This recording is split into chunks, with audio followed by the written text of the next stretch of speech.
हे मेरे बोलने वाले पेड़, तुम मुझे ये बताओ कि इस जंगल में राजा ने अपना खजाना कहाँ पर छुपाया है? नहीं मुसाफिर, मैं तुम्हें खजाने के बारे में नहीं बताऊंगा।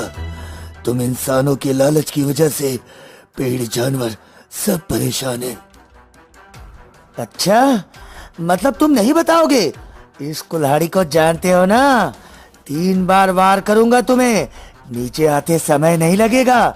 अगर जमीन पर खड़े रहना है तो वो गुप्त खजाना मुझे बता दो। अरे अरे रुक जाओ, मैं तुम्हें राजा के खजाने के बारे में बताता हूँ। गौर से सुनो। यहाँ से कुछ दूरी पर तुम्हें एक कुटिया दिखाई देगी। उस कुटिया के पास जाकर जोर से ये मंत्र तुम 3 बार पढ़ना। भैरवगढ़ राज्य में एक चतुर किसान पंकज लाल रहता था। अकल का खजाना था उसके पास, पर उसका इस्तेमाल हमेशा अपना उल्लू सीधा करने में ही करता था।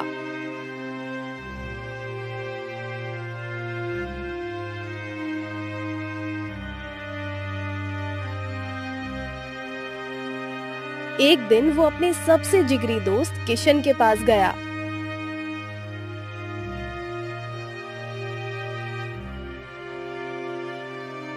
अरे पंकज, तू यहाँ इस समय, वो भी इस हालत में? क्या हुआ? सब ठीक तो है ना? अब तुझे क्या बताओ मेरे भाई, तू तो जानता ही है ना, घर की हालत खराब है। अपने सेठ से मैं पूरे 2 महीने की मजदूरी लेकर काम से घर जा रहा था, पर रास्ते में कुछ लुटेरों ने मुझे लूट लिया। अब तू ही बता, खाली हाथ में घर कैसे वापस जाऊं? अरे ये तो तेरे साथ बहुत गलत हो गया। तेरे तो कपड़े भी फटे हुए हैं। हाँ, ये हालत मेरी उन लुटेरों ने कर दी। पर एक बात बता, तेरे पास तो जमीन है ना, तो तू मजदूरी क्यों करता है? और 2 महीनों की तनख्वाह एक साथ क्यों ली तूने?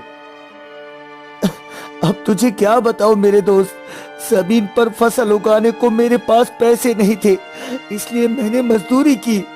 और पैसा 2 महीनों का एक साथ इसलिए लिया था ताकि बीवी बच्चों के खर्चों और जमीन पर फसल उगा पाऊं। पर सब कुछ गुड़ गोबर हो गया। अब मैं घर कैसे जाऊंगा? तेरी भाभी ज्योति को